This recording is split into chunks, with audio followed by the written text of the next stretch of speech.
langkah-langkahnya, kebijakan-kebijakannya, pendekatan-pendekatannya harus ke arah mencapai dan memelihara kondisi perdamaian, memelihara stabilitas. Untuk itu dibutuhkan kearifan, wisdom. Untuk itu dibutuhkan semangat, kebersamaan. Untuk itu perlu semangat kolaborasi, semangat ingin bekerja sama. Kita harus berani akui kesulitan. Jangan lari dari kesulitan. Hadapi kesulitan dan selesaikan kesulitan itu. Cari otak-otak terbaik bangsa ini. The best brains and the best heart of our country. Otak terbaik dan hati terbaik. Otak hebat, hati busuk, berbahaya.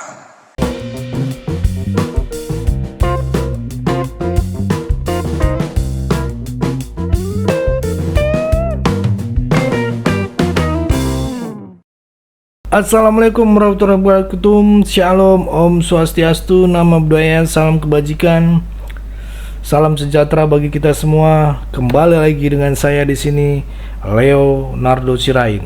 Rahayu teman-teman di channel kesayangan kita ini, Sirait Media. Oke, di kesempatan kali ini teman-teman, kita akan membahas tentang pidato Pak Prabowo yang sangat berapi-api ya, yang sangat menggelegar. Bapak Prabowo Subianto, Presiden terpilih Republik Indonesia yang akan dilantik ya, insya Allah ya, tanggal 20 Oktober nanti. Teman-teman, di pidato Pak Prabowo ini beliau menumpahkan seluruh harapan, seluruh apa saja ketika memimpin nanti gitu ya. Dan Anda harus menonton video ini teman-teman, simak baik-baik ya kata-kata dari beliau, dari pidato beliau. Mari kita saksikan dulu video berikut ini. Saudara-saudara, terima kasih atas kehormatan diberikan kepada saya diundang pada acara ini. Ini kehormatan, walaupun undangan kemarin diberikan kepada saya oleh Pak Enggar secara mendadak. Baru tadi malam saya diundang. Tapi bukan salah beliau. Biasa dalam kondisi sekarang agak sibuk sehingga mungkin undangan tertulis, saking banyaknya undangan mungkin tidak saya perhatikan. Tapi untung takdir menghendaki saya hadir. Saya kebetulan ketemu beliau di restoran. Kemudian beliau ingatkan, besok hadir nggak? Ada acara apa? Ya kan? BNI Investor. BNI. Waduh, berat kalau saya nggak hadir acara BNI. Gitu. Ya kan? Ngeri saya, kualat, ya kan? Malam-malam saya dibangunin nanti katanya kan. Jadi BNI memang ada sedikit, bukan sedikit, tapi ada hubungan emosional dengan keluarga saya, karena itu adalah kebanggaan keluarga kami, karena Pak Margono lah yang menerima perintah dari Bung Karno untuk membuka bank milik rakyat Indonesia yang pertama, yaitu BNI.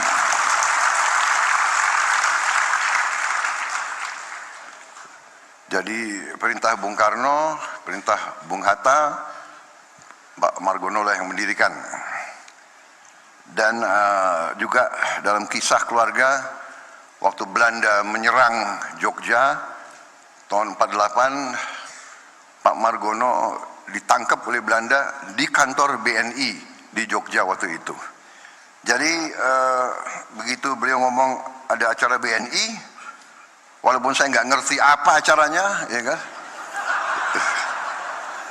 Ya kan? Ya udah, hadir aja saya, ya kan? Dan sebagaimana saya bisa antisipasi,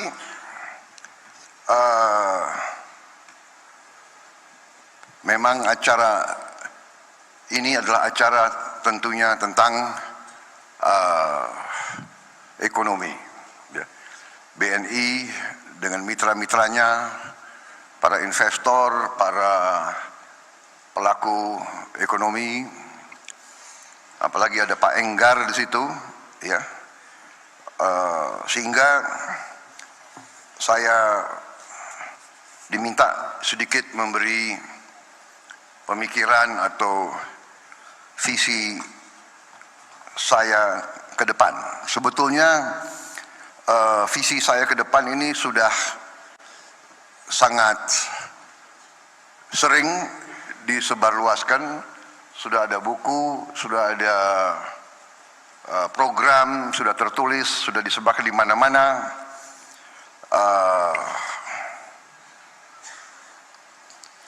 Dan saya kira saudara-saudara sudah banyak mengikuti, tapi kalau saudara-saudara ingin suatu konfirmasi atau suatu rekonfirmasi atau katakanlah suatu penjelasan lagi, dengan sangat gembira saya akan menggariskan secara garis besar saja, tidak terlalu detail. Saya yakin saudara di ujung hari ini begitu banyak mendengarkan pembicaraan, sudah cukup lelah, ya kan? Kita mengerti bahwa pelajaran psikologi, orang mendengarkan itu sebetulnya cukup berat. Kemampuan orang menerima keterangan itu katanya terbatas. Span of attention kurang lebih 40 menit. Kemudian daya serap manusia untuk menerima keterangan baru maksimal 7-8. Karena itu saya batasi pembicaraan saya, ya. Saya harap tidak terlalu lama. Tapi saya mohon izin saya minum kopi dulu. Saya bisa jadi brand ambassador kopi Indonesia. Ya.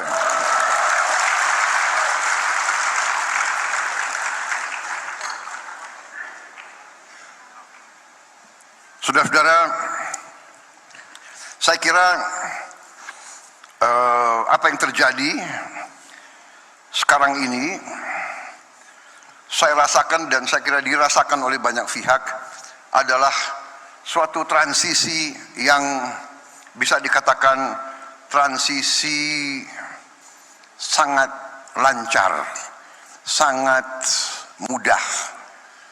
Saya sebagai presiden terpilih merasa bahwa saya adalah bagian dari tim Pak Joko Widodo. Saya memimpin koalisi. Koalisi itu kita bahkan menamakan koalisi itu Koalisi Indonesia Maju. Dan koalisi itu terdiri dari partai-partai yang memang ikut serta dalam timnya Pak Jokowi. Walaupun saya gabung sama Pak Jokowi baru bagian kedua. Jadi kalau dalam sepak bola saya masuk lapangan itu baru babak kedua, second half. Jadi biasanya second half masuk di saat-saat kritis begitu. Ya. Saudara-saudara, dengan demikian, ya kan, saya tidak akan banyak ulangi bahwa saya pernah rival, tapi saya bergabung, ternyata nilai-nilai kita sama. Dan sekarang saya dalam transisi ini merasa sangat dibantu, sangat didukung oleh Pak Jokowi dan timnya. Bahkan dalam saya menyusun kabinet, kok saya melihat banyak juga ya menteri-menteri yang akan datang, ya banyak juga yang berada di kabinet yang sekarang begitu. Bukan apa-apa, tetapi saya lihat adalah begini. Pada ujungnya, setiap penerima mandat dari rakyat memikul tugas dan tanggung jawab yang tidak ringan. Dan karena itu, sama kalau kita mau menyusun dan memilih tim sepak bola, tim nasional sepak bola, yang dicari adalah pemain-pemain yang terbaik. Kita tidak memikirkan orang tuanya siapa, agamanya apa, sukunya apa, rasnya apa, dia mampu atau tidak, dia bisa atau tidak, dia berjuang atau tidak, mampu nggak dia deliver, mampu nggak dia berbuat yang terbaik untuk bangsa dan rakyat. Nah, itu yang kita cari. Dan Pak Jokowi demikian, mencari yang terbaik, saya pun demikian. Dan kalau kebetulan orangnya masih bagus, pasti kita akan minta untuk ikut lagi. Dan saudara-saudara, untuk masuk ke pemerintahan di Indonesia itu menuntut pengorbanan. Karena itu saya kira, satu, transisi baik. Kedua, kita dalam rangka pembangunan suatu bangsa, kita sadar bahwa pembangunan suatu bangsa, transformasi suatu bangsa dari bangsa katakanlah tingkat menengah, dari bangsa yang keluar dari penjajahan, keluar dari 20 tahun perang terus-menerus, RMS, DITII, Angkatan Perang Ratu Adil, peristiwa-peristiwa PRRI, Permesa, terus-menerus, tanpa henti dari 45 sampai 65, sampai 68, sampai 69. Separatis di sini, separatis. Kita sekarang adalah negara yang masih utuh, negara dengan ekonomi ke-16 di dunia, negara dengan tingkat inflasi salah satu yang terendah di dunia, negara dengan pertumbuhan yang masih cukup baik dibandingkan dengan negara-negara lain, suatu negara yang keluar dari krisis COVID salah satu yang tercepat dan dinilai salah satu yang terbaik keluarnya dari peristiwa COVID. Kita sering kurang bersyukur, kurang terima kasih, kurang menghargai apa yang kita capai sendiri. Ini kita harus koreksi diri kita sendiri. Kalau kita lihat negara-negara lain, rasio hutang terhadap GDP mereka sesudah COVID naik belasan bahkan puluhan persen. Negara-negara hebat seperti Perancis, debt to GDP ratio-nya loncat, sekarang berada di 110%. Nggak tahu kapan mereka akan bayar hutang mereka itu.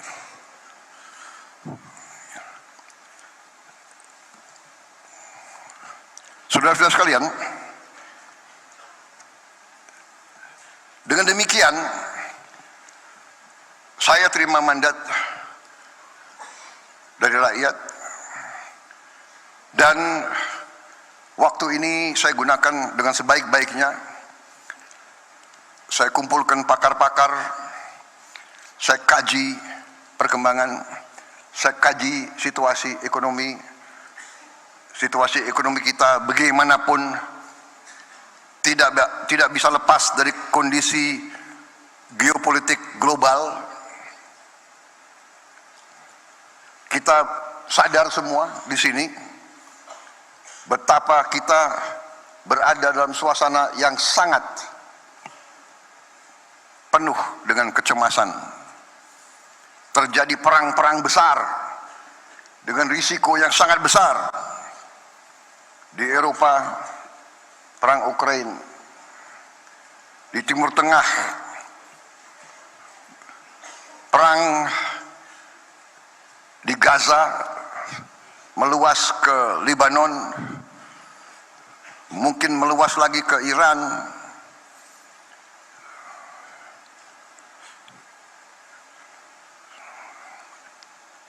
Di mana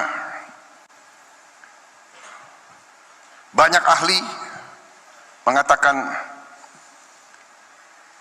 kita berada di saat-saat yang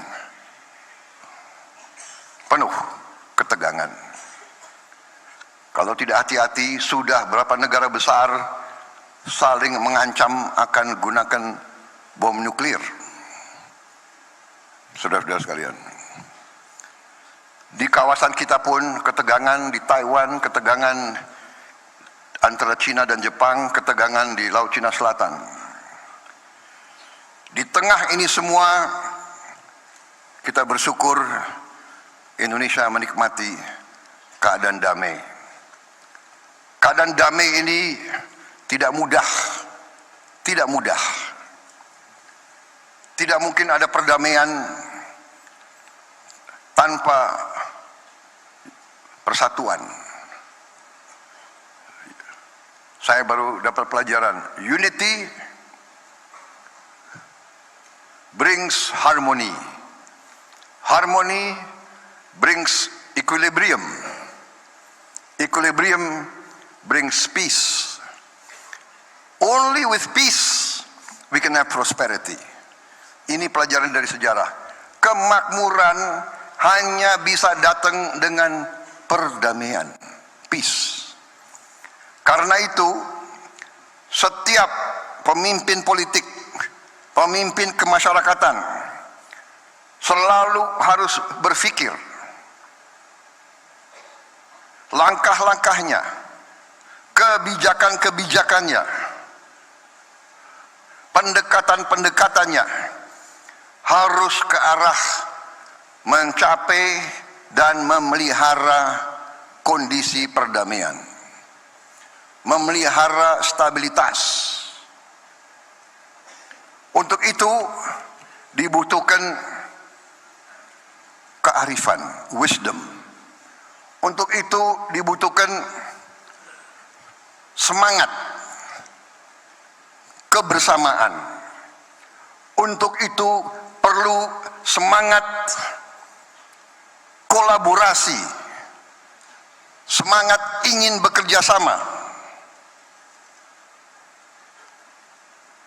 Saudara-saudara, kita mengerti bahwa kita ini memang majemuk. Kita ditakdirkan sudah ratusan tahun, kita ini majemuk.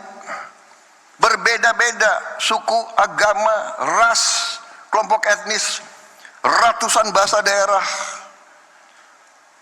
Tapi kita bisa hidup rukun. Dan untuk itu kepemimpinan masyarakat di setiap level sampai ke tingkat nasional, kepemimpinan itu harus kepemimpinan yang bisa membawa dan memelihara kerukunan. Dan untuk itu saya mengambil sikap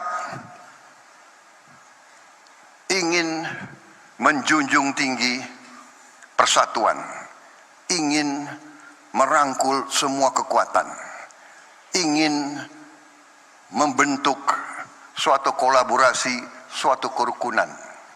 Dan saudara-saudara, sebagai pengusaha, sebagai pedagang, saudara-saudara yang paling mengerti paling merasakan bahwa hanya dengan perdamaian, hanya dengan suasana sejuk, hanya dengan kerukunan, ada iklim di mana berdagang, berusaha, berwira swasta akan berkembang dengan baik. Tidak ada orang ke pasar kalau terjadi kerusuhan. Tanyalah ke rakyat di Gaza, tanya ke rakyat di Lebanon, bagaimana? Bisa enggak mereka hidup dengan tenang? Bisa enggak mereka berdagang kalau semua gedung mereka dibom, dihancurkan? Karena itu saudara-saudara, saya selalu ingin menjalin dialog. Saya selalu ingin mengajak kerjasama. Bagi saya, ajaran kuno 1000 kawan terlalu sedikit, 1 lawan terlalu banyak, bukan suatu slogan. Itu saya jalankan. Saya tidak melihat ke belakang, saya ingin melihat ke depan.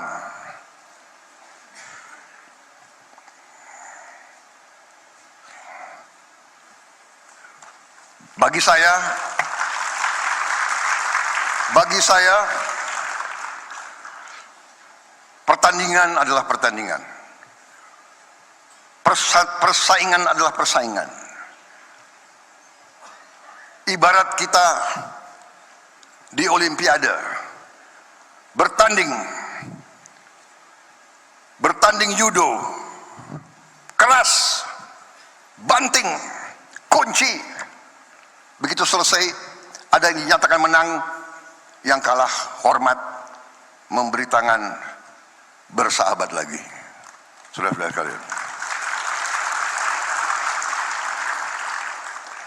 ini jangan hanya di lapangan olahraga, saudara-saudara. Ini harus di lapangan sehari-hari. Ini harus menjadi budaya politik kita. Bersaing, berbeda, bertanding. Begitu selesai, bekerja sama untuk rakyat Indonesia.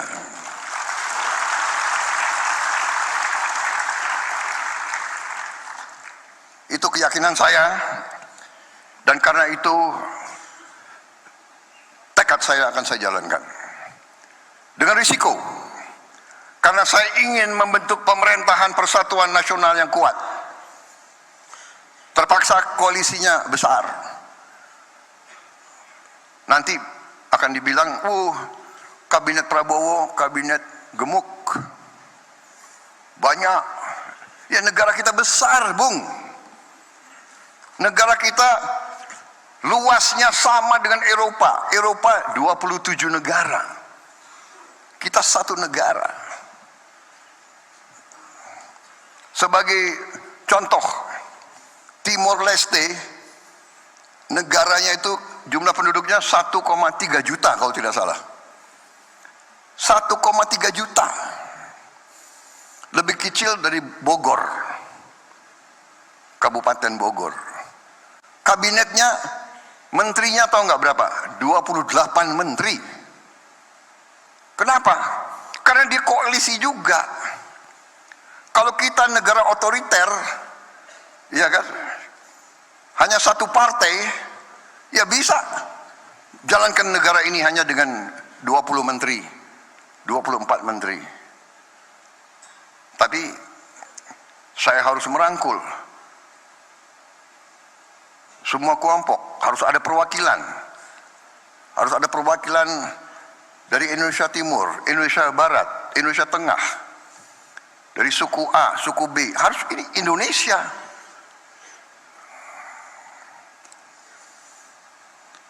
Dan memang pekerjaan kita berat.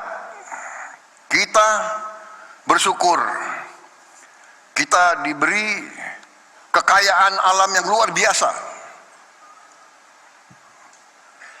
Minggu demi minggu, bulan demi bulan, ketemu lagi. Kita baru ketemu ladang gas salah satu terbesar di Andaman. beritanya 8 sampai 12 TCF. Bisanya lebih. Kita baru ketemu lagi ladang-ladang di mana bekas-bekas Belanda, ternyata cadangannya masih banyak. Saudara-saudara sekalian, ketemu lagi cadangan emas.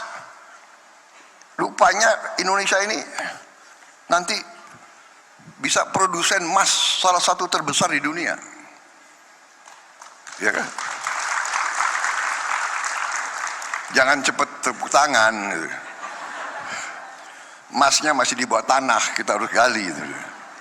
Enggak, maksud saya kita, tapi, nah, dengan segala kelebihan kita menghadapi tantangan yang sangat besar. Ya kan? Pertumbuhan bagus, 5% selama sekian tahun berturut-turut, tapi kita harus akui pemerataannya harus kita tingkatkan.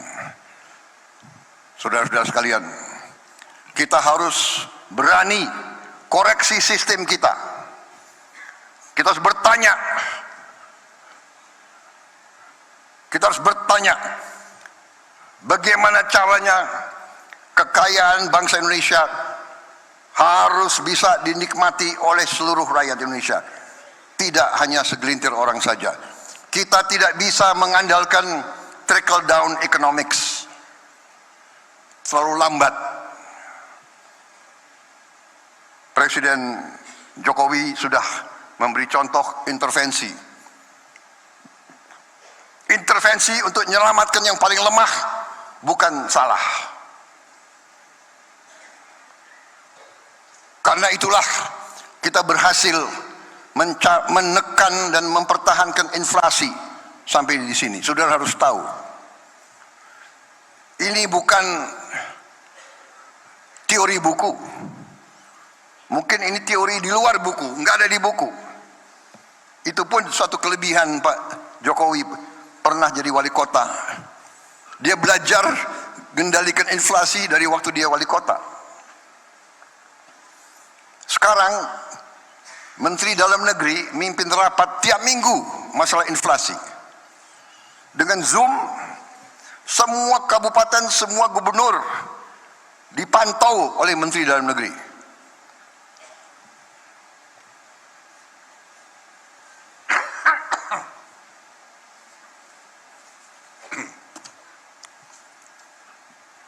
Mungkin satu-satunya negara di dunia, Menteri Dalam Negeri rapat tiap minggu dengan bupati, wali kota, gubernur, mengecek harga sembako. Di mana ada kelebihan, di mana ada kekurangan. Ini harus kita akui, ekonomi bukan hit and run, bukan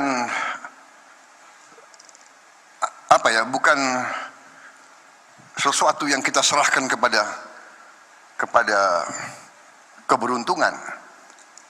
Ini adalah manajemen yang prudent, manajemen yang teliti, manajemen yang hati-hati. Saudara-saudara, kita harus berani koreksi diri. Sistem kita masih terlalu banyak kebocoran. Korupsi harus kita hadapi dengan berani. Untuk itu kita harus menghadapinya dengan sistem integralistik, sistem menyeluruh.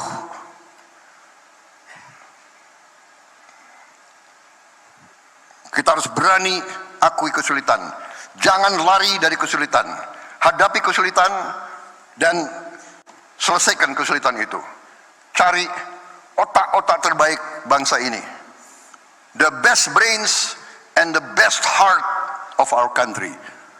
Otak terbaik dan hati terbaik. Otak hebat, hati busuk, berbahaya. Itu korupsinya lebih pintar lagi gitu. The best brains, the best heart.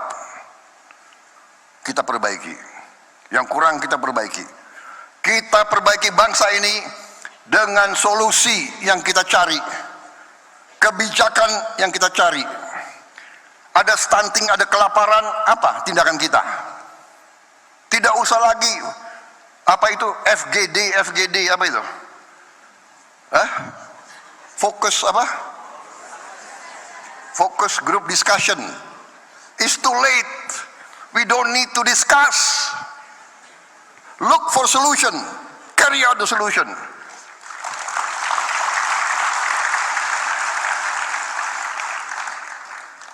Saudara-saudara, kita berani hadapi, harus berani. Kita tidak bisa boleh lagi membiarkan anak-anak Indonesia tidak makan pagi. Saudara-saudara, salah satu, Anda tanya visi, sudah ada. Saya dari dulu bertekad ada beberapa hal fundamental. Survival kita suatu bangsa, sebagai bangsa, tergantung beberapa hal yang sangat mendasar. Pertama adalah swasembada pangan. Suatu bangsa harus bisa produksi dan memberi makan ke rakyatnya. Bangsa mau merdeka tidak boleh tergantung dengan impor pangan. Saya bertekad untuk swasembada pangan.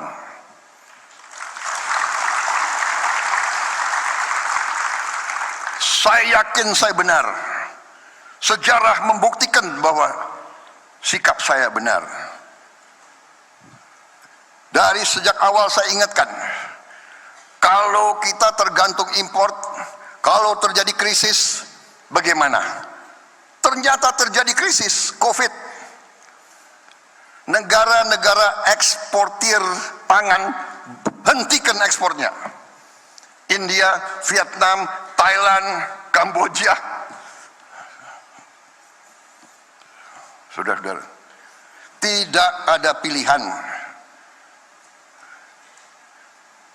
Kita harus swasembada pangan, dan saya yakin dan percaya kita akan swasembada pangan paling lambat 4 tahun setelah saya menerima mandat 20 Oktober.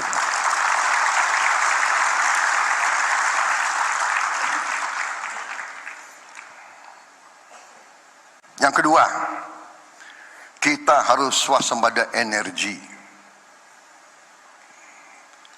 Kita tidak bisa lagi tergantung import bahan bakar.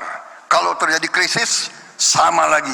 Sekarang Israel diramalkan akan menyerang ladang-ladang minyak Iran.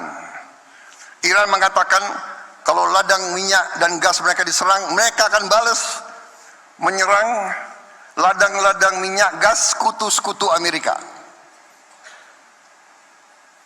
Berarti Arab Saudi, Kuwait, Qatar, Bahrain ini sekutu Amerika semua.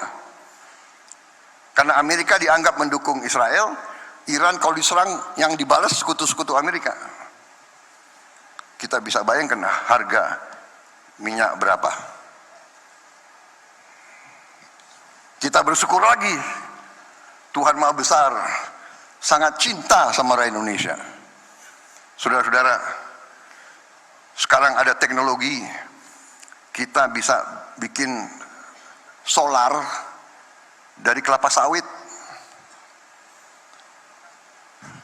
Bahkan tidak hanya B35, B40, B50, tidak, kita bisa bikin D100. Bensin bisa juga dari kelapa sawit. Saudara-saudara sekalian, jadi kita sangat bisa swasembada pangan. Belum lagi kita menemukan ladang-ladang baru, dan kita bisa membuka ladang-ladang bekas Belanda dengan teknologi baru. Kita juga bisa batu bara kita rubah menjadi solar, menjadi diesel, menjadi DME, menggantikan LPG. Saudara-saudara, Yang Maha Besar sangat baik sama kita. Tinggal kita mampu atau tidak. Selain swasembada pangan, swasembada energi, kita harus hilirisasi. Jadi yang dicanangkan Pak Jokowi ini mutlak kunci terhadap kebangkitan kita. Kita harus hilirisasi, dari hilirisasi kita laksanakan industrialisasi. Bersyukur lagi kita miliki cadangan nikel terbesar di dunia. Kita miliki cadangan boksit salah satu terbesar di dunia. Koper kalau nggak salah kita ke-7 di dunia. Kita punya thorium, kita punya uranium, saudara-saudara sekalian, kita punya rare earth.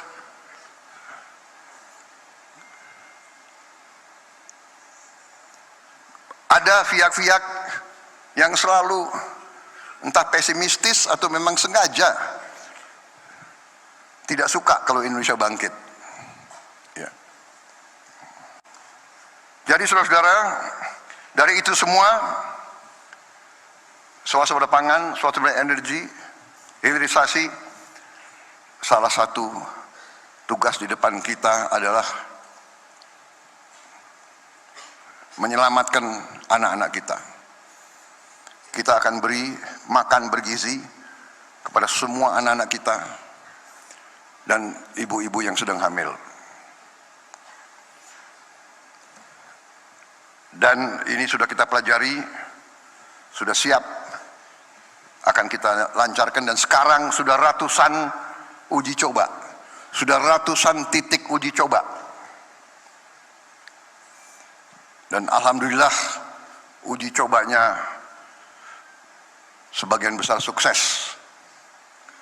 Dan alhamdulillah sekarang inisiatif, ada perusahaan saya akan beri di daerah saya akan beri ke karyawan saya akan beri anak-anak karyawan saya. Ada kepala daerah, saya akan pakai APBD untuk sebagian. Silakan. Mari kita masing-masing berbuat untuk menyelamatkan masa depan anak-anak kita. Jadi saudara-saudara, kalau saya rangkum, produksi pangan, produksi energi, hilirisasi. Hilirisasi untuk nilai tambah, hilirisasi untuk lapangan kerja, hilirisasi untuk menyelamatkan devisa kita. Nah teman-teman, itulah tadi pidato yang sangat berapi-api, yang sangat menggelegar dari Bapak Prabowo Subianto. Oke, cukup segitu dulu teman-teman. Berikan tanggapan teman-teman yang menonton video ini. Boleh berikan pandangan kalian di kolom komentar. Pesan saya pokoknya tetap jaga persatuan Indonesia. Jangan mau dipecah belah, jangan mau diadu domba. Ayo kita kawal terus sampai pelantikan Pak Prabowo dan Mas Gibran. Ya, kita jaga, kita harus pestakan demokrasi ini teman-teman ya. Saya Leonardo Sirait mau undur diri. Jangan lupa subscribe dan share video ini. Bye bye.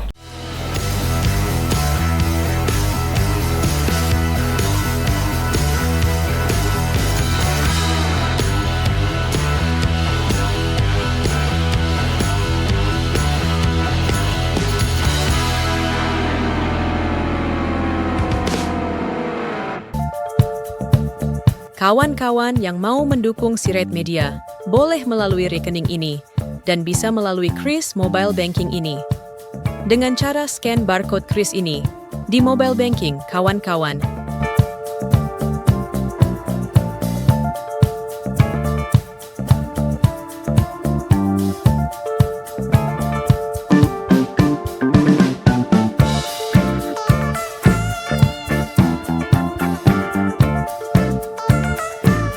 Dan jangan lupa juga mendukung pelayanan di yayasan kami melalui rekening ini dan bisa melalui Kris Mobile Banking ini. Dengan cara scan barcode Kris ini di mobile banking, kawan-kawan. Berapapun itu sangat berguna bagi pelayanan kami. Mari terus kita suarakan suara rakyat jelata. dan terus berdampak bagi Indonesia. Terima kasih.